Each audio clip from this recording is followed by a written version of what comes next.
Dažnas mūsų laidos žiūrovas turbūt iš savo asmeninės praktikos žino ar bent įsivaizduoja, kokios įrangos reikia, kad patogi ir komfortiška aplinka būtų užtikrinama 100 ar 150 kvadratinių metrų pastate.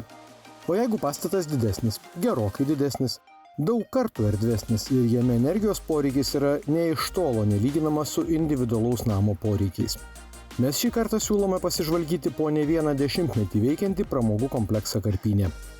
Tai vieta, kurią žino ir mėgsta žvejai, kur patogu sustoti pakeliui link jūros, kur vyksta daug individualių švenčių ir kur gyvenimas nenutrūksta ne vienai dienai.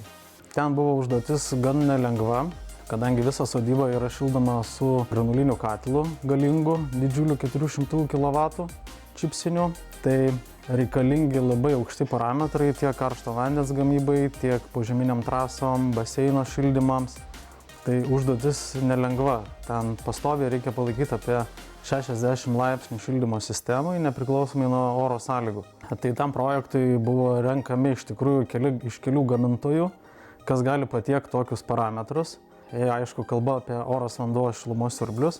Tai vienareikšmiškai, nes prie tokių aukštų labai parametrų, ten žiemos metu net iki 70 laipsnių reikalingi parametrai, tai labai daug gamintojų iš karto atkrito, nes tokių aukštų parametrų pagaminti su bet kokiu šilumos siurbliu praktiškai nėra galimybės. Bet gamintojų frazė, kad įgyvendinti užduotį nėra galimybės, patyrusi įmonė tiesiog netiko. Buvo ieškoma alternatyvų, sprendimų bei galimybių. Atvykom čia, jog nutraukti anglių kūrenimą ir pagaliau žengti žaliuoju keliu. Sumontavom įspūdingą šilumos kaskadą, kuris susideda iš 8 šilumos siurblių. Šilumos kaskadas gali dirbti labai plačiam diapazone nuo 3 kW iki 96.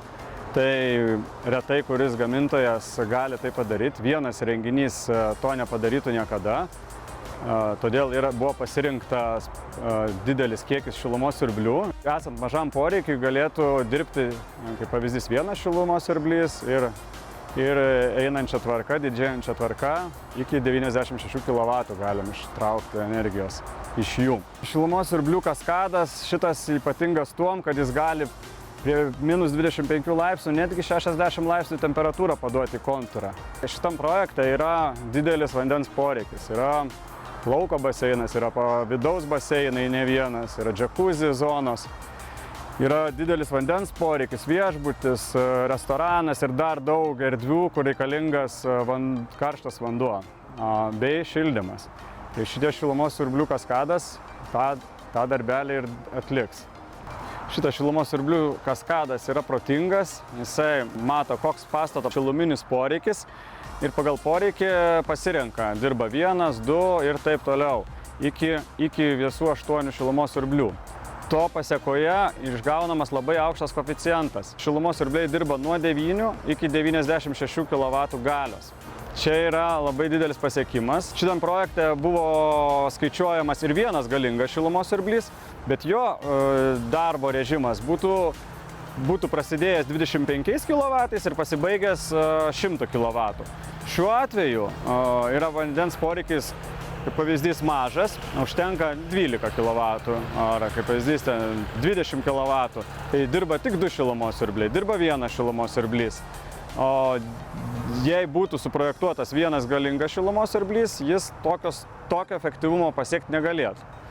Šitas šilumos kaskadas prilygsta geoterminio šilumos siurblio efektyvumui. Galime pasiekti netgi koeficientą 5, ko oriniams šilumos siurbliams praktiškai neįmanoma. Tik mažai gamintojų gali tai pasiūlyti. Nibės šilumos siurbliai, būtent šitas modelis, kuris yra kaskadinis šilumos siurblys, kuris renkasi iš daug mažų šilumos siurbliukų. Šitas kaskadas gali pasiekti koeficientą 5. Tai ką reiškia, jog iš 1 kW elektros mes gauname 5 kW energijos. 5 kartus pigiau gaunasi negu šildant tiesiogiai elektrą. Tai šiuo atveju, šitam projekte, pasiekus 100 kW galią, šilumos siurbliai, visi 8 šilumos siurbliai iš tinklo naudoja tik 25 kW energijos. Tokiose sodybose yra niuansų parenkant galią, kaip jau yra viskas įrengta, suprojektuota, daryta, delipdyta, ten visą turbūt 30 metų galima visą istoriją ten pagal vamzdžių gamintoją atsiradimą ir taip toliau ten sukurti. Aišku, tokiuose objektuose labai sunku būtų nuspėti, kokia čia galėtų būti ta galia, bet mes pasirinkom tai, ką gali gamintojas šiai dienai pasiūlyti maksimalią galę vienos kaskados. Aišku, tų kaskadų gali būti 1, 2, 3, 4, 10, nėra ribų. Bet pasirinkom patį optimaliausią variantą, vieną kaskadą, 96 kW ir su ją žiūrėsim, kaip bus žiemą. Kiek jinai, aišku, iš užsakovo buvo pagrindinė užduotis iki bent -5 palaikyti visą kitą, kad tiek vasaros, tiek prie 0 laipsnių nereikėtų papildomo šildymo šaltinio. Giliai įsitikinęs, kad tikrai mums to turi pakakti.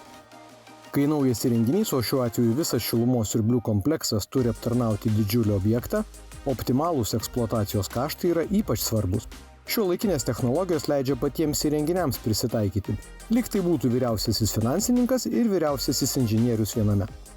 Šilumos siurblys yra šilumos siurblys, bet jis tai yra tik tai geležies gabalas. Bet visas išmanumas prasideda tada, kada šitam geležiui suteikiamas protas. O protas yra vienas svarbiausių efektyvumo šaltinių. Šilumos siurbliai NIBE pranašesni už kitus gamintojus tuom, jog turi labai protingą valdymą. Šituo atveju jie gali netgi stebėti elektros biržos kainą, o tai yra šiai dienai turbūt didžiausias energijos sutaupimas. Kada elektros kaina yra aukšta, šilumos siurblys stengiasi visai nedirba arba stengiasi dirbti minimaliais ūkiais, jog elektros sąnaudos būtų mažos. Kada elektros kaina krinta ir arba, kaip šiais atvejais dabar saulė šviečia ir elektra yra praktiškai nemokamai, šilumos siurblys dirba maksimumą. Taip sutaupoma energijos iki 25% metinių sąnaudų. Nemažiau svarbu, kad atvykę pramogauti ar pailsėti klientai nejaustų papildomo triukšmo šaltinių. Renkantį šilumos siurblį, dauguma klientų yra nepatenkinti jo skleidžiamų garsu. Ir klientams iškart sakom, jei bus oras vanduo, susitaikykit, jog turėsite triukšmą. Tačiau šitas šilumos siurblys naujausias, jisai į rinkoje yra pats stiliausias. Turbūt sunku rasti atitikmenį, kokį garsą skleidžia šilumos siurbliai. Šituo atveju šiuo metu dirba 8 šilumos siurbliai, tačiau yra absoliučiai negirdima. Tai šalia esantis kondicionieriaus blokas 12 kW didesnį triukšmą skleidžia negu 8 šilumos siurbliai. Tai yra labai retas gamintojas tai gali pasiekti. Kaip tai pasiekiama? Tai yra labai didelis ventiliatorius, yra labai tylus ventiliatorius, varikliai, pats kompresorius labai užizoliuotas. To pasekoje turim ypatingai žemą triukšmo lygį. Kas gyvenamuosiuose namuose labai svarbu, jog šilumos siurblys, kuris yra lauke, dar kai kuriais atvejais jis būna po miegamojo langais, tai svarbu, kad jis dirbtų tyliai, o šitas šilumos siurblys tai tikrai daro. O likęs aukštas kaminas galbūt taps savotiškų poilsio kompleksų išskirtinių bruožų, nors jokiai funkcijai jo nebereikės. Manyčiau, viena iš didžiausių kaskadų Lietuvoje, kokia yra sumontuota būtent šito tipo šilumos siurblių, tai 96 kW bendros galios instaliuota ir yra 8 išoriniai blokai šilumos siurblių kaskadai sujungti. Ta kaskada labai išmaniai veikia, jie keičia vienas kitą, priklausomai koks yra poreikis ir taip toliau. Tai be problemų mes pasiekėm užduotas tas sąlygas, 65 buvom nusistatę, tai be problemų visą sodybą šildom ir dabar, kas keisčiausiai, didžiulis kaminas, stovi šaltas ir ten bus galima gandram lizdus suktis.